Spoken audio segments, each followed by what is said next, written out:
Hi welcome to YoYo TV. Telangana రాష్ట్రంలో వలస రాజకీయాలు మళ్ళీ మొదలయ్యాయి. ముఖ్యంగా గులాబీ పార్టీ నుంచి గెలిచిన ఎమ్మెల్యేలు ఎమ్మెల్సీలు ఇప్పటికే కాంగ్రెస్ కండువా కప్పుకున్నారు.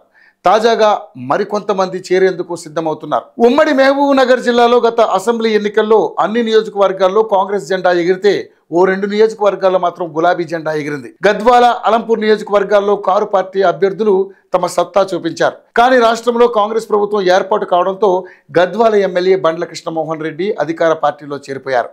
మరో ఎమ్మెల్యే విజయుడు ఆయన కూడా అధికార పార్టీలో చేరుతారని ప్రచారం జరిగింది. కానీ విజయుడు మాత్రం అటు అధికార పార్టీలోకి వెళ్ళలేక గులాబీ పార్టీలో కంటిన్యూ అవ్వడానికి డిసైడ్ అయినట్లుగా జోరుగా ప్రచారం జరుగుతోంది.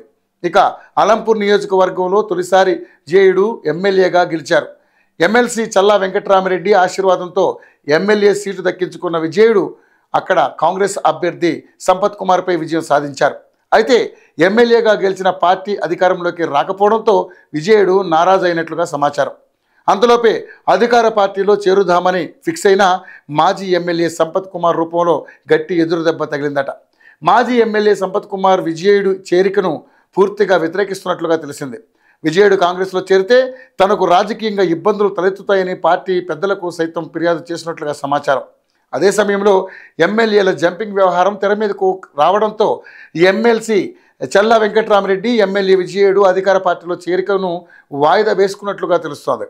ప్రస్తుతం అలంపూర్ నియోజకవర్గంలో మాజీ ఎమ్మెల్యే సంపత్ కుమార్ అన్నీ తానే వ్యవహరిస్తున్నాడని ఎమ్మెల్యే విజయుడు జీర్ణించుకోలేకపోతున్నారు. పరిస్థితులు ఇలానే కొనసాగితే తన ఉనికికే ప్రమాదమని గుర్తించారు.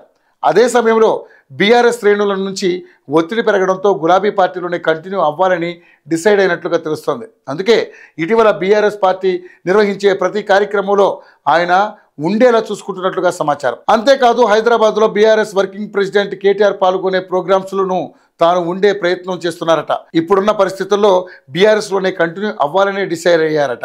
అయితే ఇన్నాళ్ళు అధికార పార్టీలు ఎప్పుడెప్పుడు చేరుదామా అని తెగ ప్రయత్నం చేసిన విజయుడు ఇప్పుడు సొంత పార్టీ కార్యక్రమాల్లో చురుగ్గా పాల్గొనడంతో క్యాడర్ సైతం తెగ పరేషాన్ అవుతున్నట్లుగా తెలుస్తోంది. ఇలా ఉంటే ఎమ్మెల్సీ చల్లా వెంకట్రామిరెడ్డి మాత్రం సైలెంట్ మోడ్లో ఉన్నట్లుగా తెలిసింది. ఇక బీఆర్ఎస్ పార్టీలో కంటిన్యూ అవ్వాలా లేక అధికార పార్టీలో చేరాలా అని తేల్చుకోలేకపోతున్నారట. ప్రస్తుతం చల్లా వెంకట్రామిరెడ్డి కర్నూలుకే పరిమితం అయినట్లుగా తెలుస్తుంది. దాంతో పార్టీ శ్రేణులు కూడా ఎటువైపు వెళ్లాలో తెలియక అయోమయంలో పడినట్టుగా చెబుతున్నారు. త్వరలోనే రాష్ట్రంలో స్థానిక సంస్థల ఎన్నికలు రాబోతున్నాయి. దాంతో ఎమ్మెల్సీ చల్లా, ఎమ్మెల్యే విజయుడు తీసుకునే నిర్ణయాలపైనే పరిస్థితులు ఆధారపడి ఉంటాయని క్యాడర్ మదన పడుతుందట. మొత్తంగా godfather Challa Venkatrami Reddy silent mode, MLA active మోడ్లో ఉండడంతో అలంపూర్ పాలిటిక్స్ మాత్రం హాట్గా సాగుతున్నాయి.